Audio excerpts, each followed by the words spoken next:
ብዙ ሰው እድል የለኝም ይላል። ግን እውነታው እንደዛ አይደለም። እድል የሚከተለው ጠንክሮ የሚሰራን ሰው ነው። ለመለወጥ ለመሻሻል ከፈለክ ትኩረትህን ሰብስብ፣ ፎከስ አድርግ። ችግር ላይ ካተኮርክ ችግር ይበዛብሃል። መፍትሄ ላይ ካተኮርክ ግን መንገዱ ይከፈትልሃል። ሁለተኛው ደግሞ ከምቾት ውጣ። ኮምፎርት ዞን የህልም ገዳይ ነው። ዛሬ የምትፈራውን ነገር ፊት ለፊት ተጋፈጠው። ያለ ላብ፣ ያለ ድካም፣ ያለ እንቅልፍ ማጣት ስኬት አይገኝም።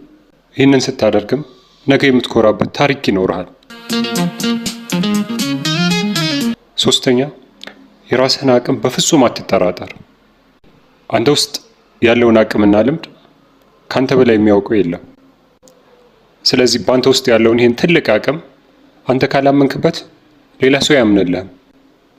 ስለዚህ ተነስ፣ ስራ። ዛሬ በስራ የምታሳልፋት እያንዳንዷ ደቂቃ ለነገው ማንነትህ ኢንቨስትመንት ናት።